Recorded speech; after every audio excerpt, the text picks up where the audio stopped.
오늘 말씀은 예수님의 화법, 예수님이 어떻게 대화하셨나 깊이 생각해 보신 적이 있나요? 여러분, 우리는 말을 할 때 목적이 있고 대상이 있습니다. 그죠? 근데 여러분, 말을 할 때 어떤 사람은 지식 전달에 굉장히 강한 사람이 있어요. 어떤 사람하고 앉아있으면 그냥 동네방네 얘기를 다 할 수가 있어요. 어떤 때 소문 전달에 또 강력한 사람들이 있어요. 또 어떤 사람은 얘기를 듣다 보면은 나 잘났다 하는 게 그냥 느껴져요. 그냥 그 안에 모든 내용이 자기 자신의 그 많은 정보를 알려주기도 합니다. 또 어떤 분들은 나 좀 안다. 누구랑 얘기하다 보면 저 사람 참 아는 게 많네. 근데 지나치게 많네. 뭐 이렇게 생각이 들 때도 있어요. 때로는 나는 너보다 나 하는 그 느낌을 주려고 하는 대화도 있어요. 느껴본 적 있으세요? 어떤 때 기분이 되게 나빠요. 앉아있으면은.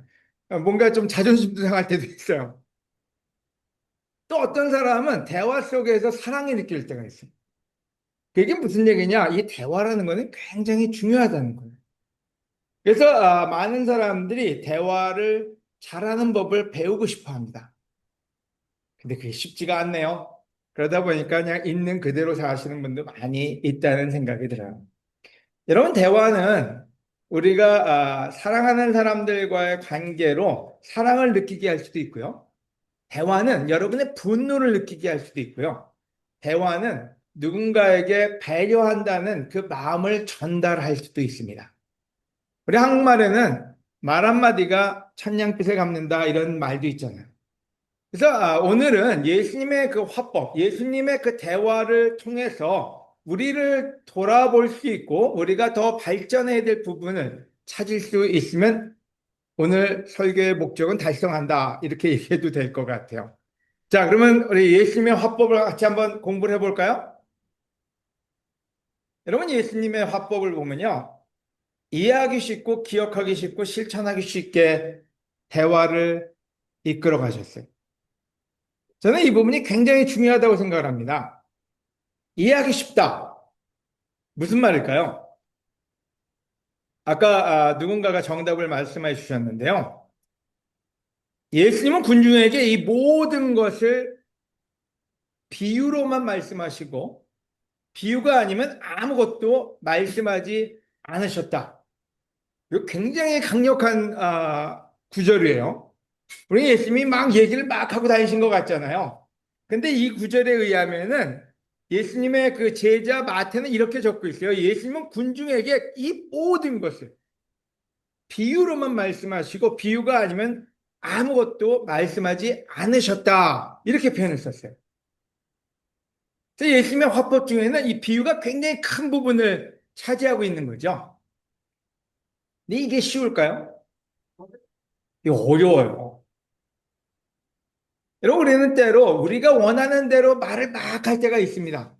남들이 알아듣든 알아듣지 않든 내가 원하는 말만 하면 되는 사람들이 있어요. 또 우리 부모님들은 우리 애들이 듣든 안 듣든 상관이 없어요. 그냥 쏟아부어요. 그걸 뭐라 그래요? 잔소리요. 그냥 쏟아부어. 그러면 애들이 듣겠지. 하나라도 걸러 듣겠지. 하나도 안 들을 때가 많아요. 근데 예수님은 어떤 이유에서인지 모르는데 비유가 아니면 말씀을 하지 않으셨대요. 이 비유는 왜 하셨을까요?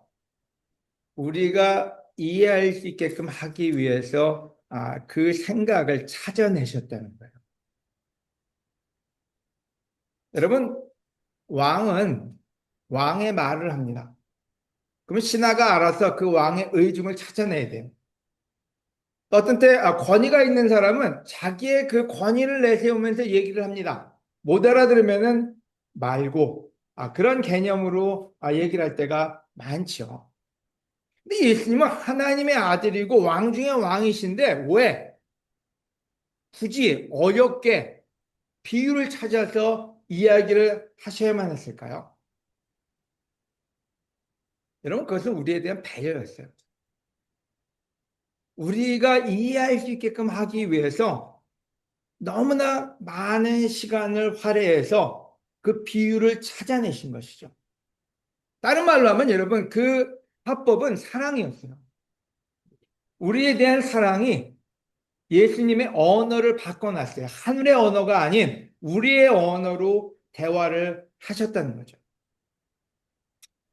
하나님이 예수님을 땅에 보내가지고 하늘의 언어로 우리한테 얘기했다면 우리는 알아들었을까요? 때로는 많은 목사나 또 많은 사람들이 굉장히 어려운 이야기를 많이 나눕니다. 예수님은 신기할 정도로요, 어려운 얘기를 안 하셨어요. 우리가 이해할 수 있는 방법으로 이해할 수 있는 이야기를 나누셨죠. 왜요? 예수님의 대화의 목적은 우리가 이해하게끔 하기 위한 게 목적이었지, 예수님이 나 잘났다를 표현하고 싶은 게 아니었기 때문입니다. 여러분, 누군가를 사랑한다면은 누군가가 이해할 수 있는 언어를 사용하셔야 됩니다. 여러분이 여러분의 아이를 사랑한다면 여러분의 아이가 이해할 수 있는 언어를 찾아내셔야 돼요. 여러분의 아내를 사랑한다, 아내가 이해할 수 있는 단어를, 언어를 사용하셔야 돼요. 내 남편을, 친구를, 그들의 언어를 찾는 것은 쉬운 일이 아닙니다. 여러분, 우리 그런 드라마 많잖아요. 타임머신 타고 막 조선시대로 가고 고려시대로 가고, 근데 가가지고 핸드폰 얘기를 하고 자율주행을 얘기하고, 여러분 누가 이해를 하겠습니까? 그때 깜빡깜빡 하면서 그 당시에 있는 말로 얘기하겠죠. 마차는 마차인데 그냥 저절로 가는 마차야, 뭐 이런 표현을 쓰든지, 전화기가 있는데 이렇게 손으로 연결해서 거기서 하는 그 당시의 말로 표현하지 않고서는 이해가 안 되는 거죠. 오늘 예수님한테 한 가지 우리가 그의 화법에서 배우는 건 그분이 얼마나 우리를 사랑하시는지를 알게 되는 거고요. 우리도 그분처럼 우리의 언어를 바꿔가기를 바랍니다. 여러분, 이 구절들을 살펴볼까요? 뭐 여러 문장이 나오니까요. 하지만 여기 보면 재밌는 그 부분을 발견할 수가 있는데요. 대충 여러분이 읽어보시면 아시겠죠? 뭐를 여러분이 여기서 찾아내셨습니까? 고민이셨어요. 여러분, 예수님은 이거 어떻게 이걸 표현하면 좋을까라고 고민을 하신 거예요. 예수님 두 번째도 그렇게 했어요. 하늘나라를 무엇에 비교하면 좋을까? 그러니까 말을 하기 전에 깊이 생각을 하신 거죠. 이걸 어떻게 표현을 해줘야지 이 아둔한 우리들이 이해를 할까? 예수님은 다시 말씀하셨다. 하늘나라를 무엇에 비유하면 어떻게 설명을 할까?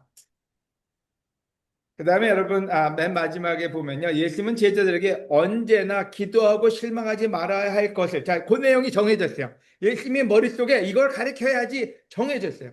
그 다음에는 가르치시기 위해서 비유를 들어 이렇게 말씀하셨다. 아멘.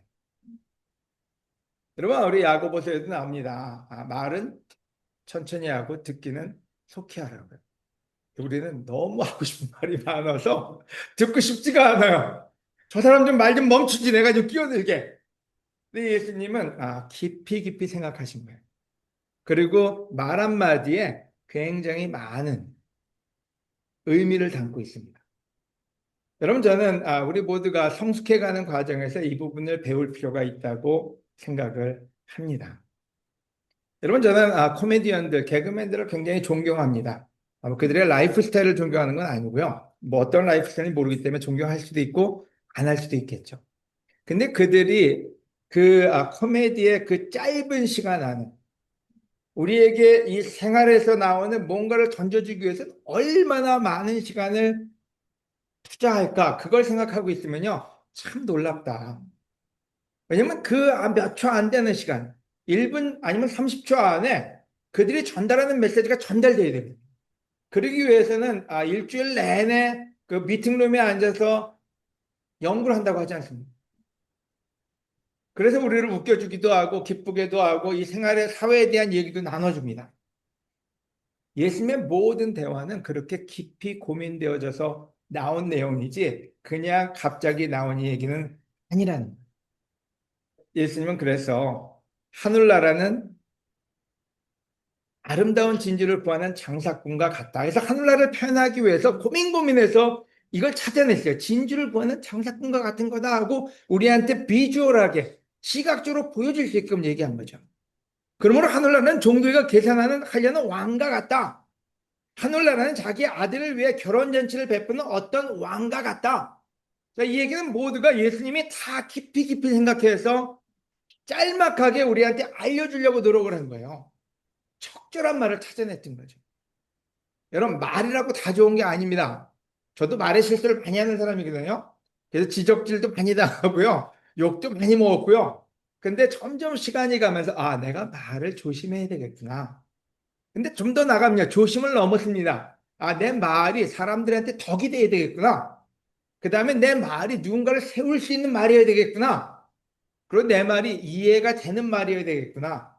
여러분, 제가 설교를 자꾸 변해가는 이유가 있습니다. 남들이 그냥 쉽게 합니다. 쉽게 하는 게 쉬운 일이 아니에요.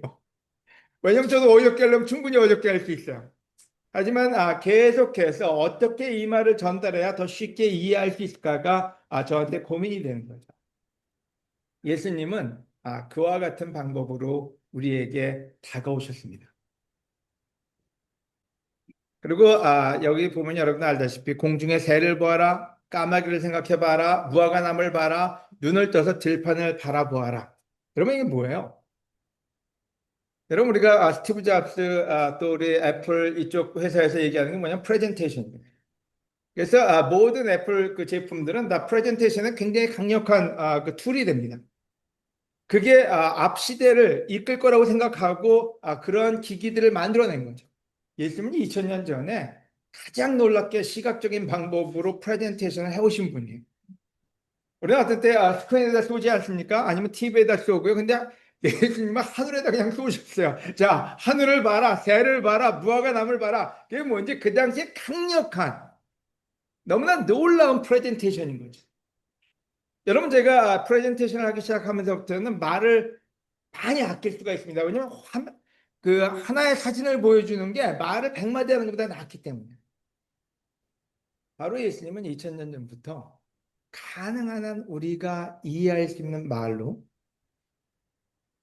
비유를 들어서 알려주신 거죠.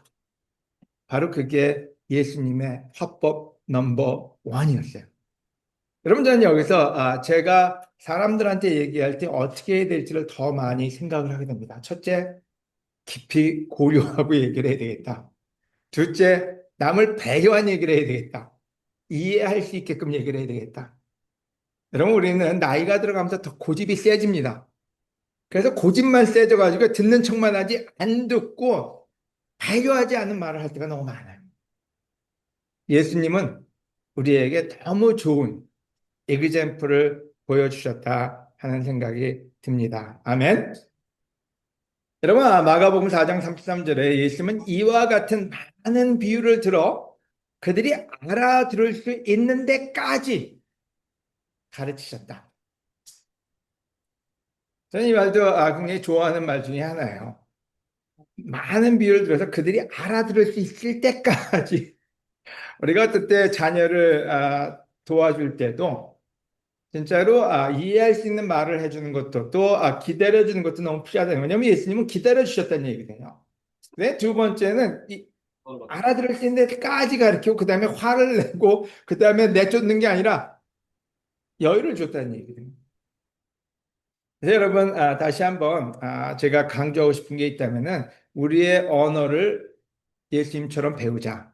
또 한 가지 여기서 여러분께 나누고 싶은 게 있다면은 제발 성경을 어렵게 보려고 노력하지 말라는 거예요. 저는 성경을 어렵게 가르치는 사람도 참 하나님 앞에 좀 못됐다는 생각이 들어요. 왜 쉽게 얘기하려고 예수님이 그렇게 노력한 걸 왜 그렇게 어렵게 만들어 놔가지고 사람들 힘들게 만드나? 베드로도 이해할 수 있고 하다못해 길거리에 거지도 이해할 수 있는 그 메시지를 왜 어렵게 만들어서 사람들을 힘들게 만들까 하는 생각이 들어요. 여러분 하나님의 말씀은 어렵게 다가오지 않았어요. 근데 때로는 우리 이 자리에 앉아서도요 성경을 어렵게 보려는 사람들이 너무 많아요. 어떻게 하면 이거 어렵게 해가지고 나만의 스토리를 만들어서 내가 더 성경적으로 우월한 사람이 될까? 그거 바보 같은 짓이에요. 예수님은 어떻게든지 간에 쉽게 이해할 수 있게끔 우리한테 전달해 주신 것을 쉽게 받아들이시기를 권해드립니다. 아멘. 베드로는 그런 말을 썼어요. 성경을 억지로 해석하지 말라고요. 왜 쉬운 말을 그대로 못 받아들이고 그걸 어떻게든지 간에 꼬아서 복잡하게 받아들이고 그 다음에 안 하려고 하는지요. 왜 어려우면 안 해도 되잖아요. 쉬우면 안 하면 변명이 안 돼요. 그러다 보니까 사람들이 자꾸 성경을 어렵게 만들어가는 거죠. 여러분 또한 성경에는 방언하는 거 하지 말라고요. 방언이라는 말은 뭐예요? 하나님하고 대화잖아요. 하나님하고 대화하는 거 그런 거 사람들 앞에서 하지 말라고요. 사람들이 못 알아듣지 않냐고. 그래서 성경에 써 있는 말이 뭔지 하늘의 나라 얘기는 하늘나라 가서 하고 지금 이 땅에서는 이해되는 하나님에 대한 얘기를 쉽게 얘기하라는 거예요. 그래서 여러분 성경을 어렵게 보려고 하지 말고 있는 그대로 쉽게 예수님이 말한 그 비유에 맞춰서 듣고 이해하시기를 권해 드립니다. 아멘. 두 번째 기억하기 쉽게 하셨어요. 여러분, 예수님은 어떤 면에서 보면은 유행어 제조기이기도 하고요. 명언 제조기이기도 했어요. 왜요? 성경은 기억하라고 만들어진 게 성경이지 공부하라고 만들어진 게 성경이 아니기 때문에 그래요. 신명기 6장 6절에서 9절에 그리고 오늘 내가 여러분에게 전하는 이 말씀을 언제나 잊지 말고 여러분 키는요 말씀을 듣는 데 있지 않습니다. 말씀을 듣고 잊지 말아야 되는데 문제는 말씀은 듣고 잊어버리는 게 문제예요. 마태복음에도 그 밭의 비유가 나오잖아요. 말씀을 듣고 난 다음에 금방 까먹어버리고 잊어버리고 빼앗겨버린다고요. 아니면 말씀이 들어가지도 않는다고요. 여러분 이 구절은 얘기하기를 이 말씀을 언제나 잊지 말고 우리도 간직해야 되고 자녀들에게도 부지런히 가르치십시오. 여러분이 집에 있을 때나 길을 갈 때나 잠자리에 들 때나 아침에 일어날 때나 이것에 대해서 항상 이야기하십시오. 또 여러분은 그것을 손에 메어 달고 이마에 붙여 항상 생각해야 합니다. 그리고 여러분의 집 문기둥과 문에 그 말씀을 기록하십시오. 여러분 성경은 구약이나 신약이나 기억하는 게 키예요. 예수님이 말씀을 줄 때 왜 쉽게 주셨느냐? 기억하기 쉽게끔요. 또 오늘 두 번째로 우리가 명심해야 될 게 있어요. 여러분 성경은 기억을 해야 되는 책이에요. 그러면 마태복음부터 계시록까지 창세기부터 말라기까지 다 외워야 되느냐? 그것도 바보 같은 짓이에요. 예수님이 그걸 다 외우라고 얘기하지 않았어요. 우리 어떤 때 성경책 외우는 걸 열심히 하고 또 좋아하는 사람이 있어요. 나쁜 일은 아니에요. 하지만 키는 예수님이 기억하라고 준 말씀을 기억해야지 때로는 그냥 책을 외우는 게 잘하는 때가 있다는 거죠. 여러분, 기억이라는 말에 대해서 좀 얘기를 하고 갈게요. 이 구절에 보면은 계속해서 얘기합니다. 천대까지 명령하신 그 말씀을 기억하십시오. 역대상에 나오죠? 그 다음에 시편 119장 11절에 내가 주께 범죄하지 않으려고 주의 말씀을 내 마음에 간직하였습니다. 성령께서 너에게 모든 것을 가르쳐 주시고 내가 너에게 말한 모든 것을 생각나게 하실 것이다. 자, 이게 무슨 말이에요? 기억이 얼마나 중요한지, 그리고 나중에는 성령님까지도 그걸 도와줄 거라 했어요. 예수님은 바로 그것 때문에 우리에게 기억할 수 있게끔 성경 말씀을 주셨다는 거예요. 여러분, 잠언하고 격언하고는 틀립니다. 잠언은 뭘까요? 잠언은 문화적으로나 또 민속적인 지혜예요. 또 관습에서 나온 지혜고요. 모든 사람이 알고 있거나 알아야 하는 것을 표현하는 게 잠언, 이게 지혜의 글이죠. 근데 예수님이 한 그 격언이요. 예수님이 한 그 메시지는 실질적으로 하나님께서 온 통찰력이에요. 하나님이 우리에게 주는 아주 귀한 지혜. 이거 잠언하고 예수님의 말씀은 틀리다는 거예요. 우리 어떤데 그게 그거 같지만 예수님의 말씀은 절대적인 거예요. 바로 그래서 예수님은 그 절대적인 말씀을 줄 때 굉장히 간결하고 외우기 쉽게 주셨어요. 어떻게요? 심령이 가난한 자는 복이 있다. 여러분, 외우기 쉽지 얼마나 쉬워요? 안 그래요? 또 다른 말로 하면요. 마음이 깨끗한 자는 하나님을 볼 것이다. 얼마나 쉬워요. 우리 외우고 있잖아요. 근데 우리는 주로 뭐 외우고 다니는 줄 알아요? 처음은 미약하지만 나중은 창대하리라. 이런 것만 외우고 다녀요. 왜요? 그냥 복 받는 것만 좋은데 거기에는 알맹이가 없어요. 처음은 왜 미약하고 나중에 왜 창대해지는지 뭐가 없어요. 그냥 기분만 좋아요. 그래서 외우라는 건 안 외우고 자기가 원하는 것만 기억하고 다닌다는 거죠. 식당에 가면 진짜 안 써 있는 집이 없을 정도로 기독교 집안은 다 써 있더라고요. 예수님은 말씀을 가리키면서부터 처음부터 아주 짤막하게 파워풀한 어떤 그 스테이트먼트를 남기셨어요. 그거 하나만 가지고도 설교를 1시간, 2시간도 할 수 있을 거예요. 근데 그것도 필요 없었어요. 굳이 그런 내용도 아니라 그냥 그 말 한 가지만 가지면 돼요. 여러분, 한 예를 들어서 심령이 가난한 자는 복이 있다. 마음이 가난한 자는 복이 있다. 무슨 말이에요?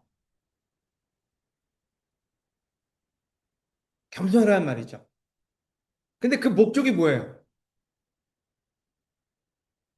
하나님 나라를 갖고 싶으면. 여러분, 물론 이 부분에 대해서 다음에 좀 더 설교를 하거나 레슨을 하겠지만요. 이 산상수훈에서 나오는 팔복이라 그러죠. 팔복의 그 메시지라 그러죠. 근데 이 팔복의 메시지에는 복이 있도다 뭐 이런 표현을 쓰잖아요. 그 말은 다른 말로 하면 너희는 행운이 따른다 이 뜻이기도 해요. 근데 또 다른 말로 하면은 목적을 이루고 싶으면 여러분 천국에 가는 게 어려워. 여러분 하나님하고 좀 멀리 떨어져 있어요. 그때 여러분이 하나님하고 가까워지고 싶어요. 그러면 무슨 소리예요? 내가 마음이 지금 세상에 많이 빠져가지고 풍요로워가지고 갈급하지가 않구나. 내가 겸손하지가 않구나. 그래서 하나님 나라가 멀리 있게끔 느껴진다. 내가 영적이지 않게 느껴진다는 얘기는 내 마음속에 하나님에 대한 굶주림이 없구나. 깨우치라는 소리예요. 하나님이 잘 안 보여요. 혼탁해요. 마음이 뭔가 어지러워요. 그럼 무슨 얘기예요? 내 마음속에 지금 잡다한 게 너무 많이 들어가 있구나. 욕심이 들어가 있고, 내가 미움이 들어가 있고, 내 잡다한 많은 생각이 들어가서 하나님하고 지금 관계가 멀어질까? 내가 마음에 있는 거 비워야 되겠다. 하나님이 보고 싶으면 마음을 비우라는 소리예요. 그러니까 굉장히 짧은 그 툴 속에는 놀라운 지혜가 들어가 있어요. 말씀은 뭐와 같다 그랬어요? 칼과 같다 그랬어요. 여러분 전쟁터에서 칼은 어떻게 나와야 돼요? 여러분 전쟁터에서 칼을 꺼내는데 박스를 열고 문을 잠글 풀고 그다음에 칼을 꺼내서 자 싸우자 그러면 여러분 벌써 죽었을 거예요. 총이 여러분 어떻게 금고 안에 있어야 돼? 아니면 옆에 차고 있어야 돼? 전쟁터에서 옆에 차고 있어야 돼. 빨리 꺼낼 수 있어야 돼. 예수님 말씀은 인생을 사는 데 있어서는 칼과 같은 거거든요. 빨리빨리 꺼냈을 수가 있어야 되는데 어디가 처박혀 있는지도 몰라요. 기억도 안 나요. 그러면 싸워서 이길 수가 없는 거예요. 예수님은 왜 사탄과 싸워서 이겼습니까? 그때그때 말씀의 칼을 꺼내서 그 말씀의 칼로 싸우셨잖아요. 우리는 성철 많이는 봤는데 기억은 못하고 있다. 지금 당장 내 마음속에 갈등이 오는데 그 말씀이 내 말씀을 컨트롤하지 못한다. 그 얘기는 뭐냐면 벌써 진싸움이에요. 인생에서 파워풀해질 수가 없어요. 그래서 예수님은 말씀을 기억나게 하기 위해서 짧게 짧게 이해할 수 있게끔 주신 거죠. 그럼 여러분 모두에게 권하는 게 있다면요. 성경책을 다 외워라. 빌립보서를 다 옛날에 저도 그런 거 많이 했어요. 그래서 막 뭐 외우면 또 자랑스럽기도 하고 그래서 사람들 앞에서 외운 척도 좀 많이 해봤어요. 근데 결국에는 그게 저 삶에 별로 도움이 안 돼요. 하지만 이 짧은 구절 하나하나가 내 마음이 혼탁해? 나 마음을 좀 내려놓으러 가야 되겠다. 그래야 하나님을 보지. 내가 하나님을 좀 멀어진 것 같아. 야, 내가 교만해지고 있구나. 내가 배가 불렀구나. 내가 하나님한테 갈급함이 없구나. 내가 마음에서부터 갈급함을 가져야 되겠다. 바로 그 말 한마디 한마디가 제 삶을 바꾸지. 책 전체를 외우는 게 저를 바꾸지는 않는다. 그래서 예수님은 여러분이 기억나게 하시기 위해서 굉장히 짧은 격언을 주신 거죠. 자, 여러분, 시작은 미약하지만 마지막은 창대하라는 거는 기억 안 해도 기억나잖아요. 하지만 복음서에 나오는 예수님이 한 말씀들을 하나하나 생각하다 보면요. 그게 여러분의 인생에 큰 무기가 될 겁니다. 아멘. 세 번째는 실천하기 쉽게 말씀하셨다는 거예요. 여러분 실천하기 어려우면은 우리는 안 보잖아요. 한 가지 여러분 조심해야 될 게 있어요. 성경책은 말씀은 철학책도 아니고 소설책도 아니고 과학책도 아니에요. 어떤 사람은 성경책을 보면서 철학을 하려는 사람들이 많아요. 신학을 하려는 사람도 많고. 예수님은 신학으로 주신 게 아니에요. 학문으로 주신 게 아니라는 거예요. 예수님은 철학하라고 이것도 준 것도 아니에요. 철학자건의 한 사람으로 예수님을 보는 사람도 많아요. 어떤 사람은 여기서 뭔가 그 감동을 받고 싶어요. 물론 감동이 있어요. 없다는 얘기 아닙니다. 근데 성경책을 보면서 막 감동이 안 오면 힘들어요. 뭔가 뭐 감정을 타치게 줘야 돼요. 그러려면 소설책을 읽으세요. 요즘 그런 감동스러운 또 소설책, 만화책도 많잖아요. 웹툰도 있고. 과학을 찾으려는 사람도 너무 많아요. 이건 과학적이네. 이건 과학적이지 않네. 이건 논리적이네. 논리적이지 않네. 이런 모든 방법은 여러분 성경이 만들어진 목적과 전혀 다릅니다. 성경책은요, 인간 인생 매뉴얼이에요. 인간 사용 설명서예요. 이 세상 사용 설명서는 사용 설명서 보면서 감동받으려는 사람은 없잖아요. 안 그래요? 여러분, 감동에 연연하지 말고요. 인사이트에 매달리지도 말고, 물론 인사이트도 받고 감동도 받으실 거예요. 성경은 놀라운 책이에요. 하지만 성경에 쓰여진 목적은 우리가 어떻게 살아야 되는지, 어떤 삶으로 실천해야 되는지를 적은 책이랍니다. 제가 어저께 와이프랑 잠깐 어딜 가려고 나왔는데 차 문이 안 열려요. 그래서 키에 배터리가 나갔나? 근데 키를 두 개를 다 썼는데 그래도 안 열려요. 근데 결국에 보니까 차가 배터리가 나갔어요. 차가 방전이 됐어요. 왜 그런지 전혀 모르겠어요. 근데 이제 차 문을 열어야 되겠는데 옛날 같으면 키 끼면 되잖아요. 요즘은 이게 키가 아니라 전부 리모트로 여니까 스마트 키로 여니까 안 열려요. 근데 지난번에 우리 최진규 형제가 알려준 방법이 있어가지고 기억을 하면서 막 문을 뜯으려는데 이게 안 열어지네. 열릴 것 같으면서 부러질 것 같기도 하고 막 그래가지고 고민하다가 여러분 뭐 했는지 아세요? 유튜브를 찾았어요. 소나타 문 잠겼을 때 여는 법. 그랬더니 유튜브가 딱 떴어요. 몇 초짜리 아니에요. 한 10초, 20초밖에 안 돼요. 밑에다 키를 끼워서 열면 여기 열린다. 그 다음에 이거를 돌리고, 저는 하이브리드니까 하이브리드 버튼을 누르면은 자동 충전이 된다. 진짜 할렐루야예요. 여러분, 우리가 삶을 살다 보면 어떻게 해야 될지 잘 모를 때가 있어요. 할 문제 아닌데도 우리의 인생을 꼬이게 만들 때가 많아요. 여러분 자동차 그뭐 방전된 게 큰일입니까? 사고 난 것도 아닌데. 근데 문 하나 여는데 그게 안 열리네요. 요즘 뭐 이렇게 잘 만들어 놓는다고 잘 만들어 놔가지고. 근데 유튜브 딱 보니까 누가 그것도 말로 써갔으면 힘들었을 거예요. 뭐 문의 왼쪽을 따가지고 뭐라 어떻게 하라 그러면 힘들었을 텐데 그냥 거기서 보여줘요. 유튜브에 그냥 사람이 이렇게 해서 요 밑에를 이렇게 해가지고 이렇게 열면 되고 너무 좋아요. 유튜브는 최고예요. 여러분 예수님이 뭐라고 얘기했냐면요. 너희도 실천하게 하려고 내가 모범을 보였다. 이렇게 표현했었어요. 여러분, 요한복음 13장 30절에 내가 너희를 사랑한 것처럼 너희도 서로 사랑하여라. 그러니까 예수님이 안 보여주고 니들은 해라. 이렇게 한 게 없다는 거예요. 왜 성경에서 예수님의 삶과 말씀을 들으면서 감동, 감화만 받으려고 하지 예수님이 어떻게 살았나를 보고 쫓아가려고 하지 않을 때가 너무 많아요. 여러분 제가 왜 요즘 예수님의 병법, 성공하는 세 가지 열쇠, 또 예수님의 화법을 얘기하냐면 예수님이 어떻게 살았고, 예수님이 어떻게 얘기했고, 예수님이 어떻게 문제를 푸셨냐를 얘기하고 싶은 이유가 바로 거기에 있어요. 예수님을 보고 예수님처럼 살자는 거예요. 철학하지 말고요. 여러분 예수님은 우리한테 실천을 어떻게 해야 되는지 그냥 모범을 유튜브보다 훨씬 나아요. 그냥 클리어하게 우리한테 보여주신 거예요. 근데 우리는 그건 예수님 삶이고 나는 그런 삶은 아니고 나는 예수님한테 감명만 받을래 한다면은 여러분 크리스천 삶을 잘못 살고 있다는 거예요. 구하라 그러면 받을 것이 어려워요. 뭐가 없으면 하나님께 구하래요. 그러면 성령님을 주시고 성령님이 우리에게 지혜를 주신다고 얘기해요. 크고 싶은 사람 있으면 남을 섬기래요. 근데 섬기지는 않고 맨날 크고만 싶어 해요. 그러면 꽝이에요. 크리스천 삶이 뭐 의미가 있어요. 크라이스트를 닮아가지 않는 삶은 크리스천이라고 불림을 받을 자격이 없는 거예요. 여러분, 예수님의 모든 대화, 예수님의 모든 가르침을 실천하기 쉽게끔 만들어 놓으셨어요.